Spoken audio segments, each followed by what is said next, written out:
স্বামী স্ত্রীর বন্ডিং তো ফাটাফাটি, কিন্তু তাও সংসারে শান্তি নেই কেন জানেন? কারণ একটা বিয়ে শুধু দুটো মানুষের রসায়নে টেকে না, তার পিছনে আরো একটা বড় কেমিস্ট্রি লুকিয়ে থাকে।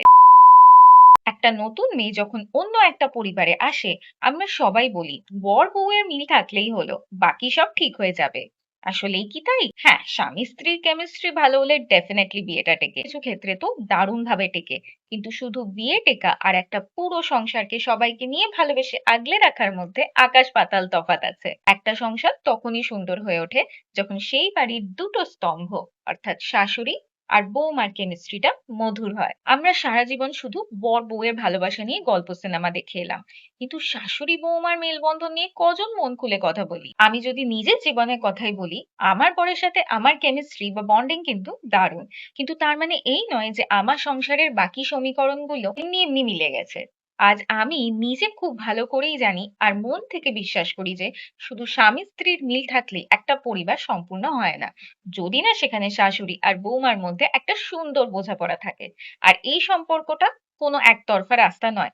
শুধু শাশুড়ি মা সারাদিন চেষ্টা করে যাবেন আর বৌমা নিজের মতো দূরত্ব বজায় রাখবে, তাতে যেমন সম্পর্ক তৈরি হবে না, ঠিক তেমনই একটা নতুন মেয়ে এসে যতই মানিয়ে নেওয়ার আপ্রাণ চেষ্টা করুক, শাশুড়ি যদি তাকে মন থেকে স্নেহের হাত বাড়িয়ে না দেন, তবে সেই চেষ্টাটাই ব্যর্থ হয়ে যায়। তাহলে কিন্তু এক হাতে বাজে না।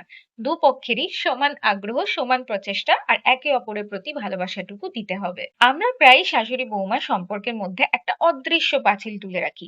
সমাজ আমাদের মাথায় সিরিয়াল দেখে এমন আইডিয়া ঢুকিয়ে দিয়েছে যে আমরা আগের থেকে একে অপরকে প্রতিযোগী ভাবতে শুরু করি। কেন বলুন তো? শাশুড়ি আর বৌমা কিন্তু একে অপরের শত্রু নন, বরং তারা একটা সংসারের দুটো মূল সুতো। যখন এই দুজনে মিলে সংসারটা বনে, তখন সেই পরিবারকে ভাঙার ক্ষমতা কারোর থাকে না।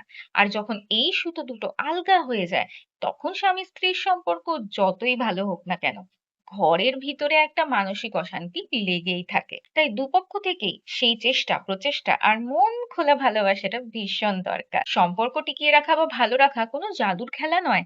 এটা হলো প্রতিদিনের একটু ভালোবাসা, একটু ছাড় দেওয়া আর অনেকটা সম্মান।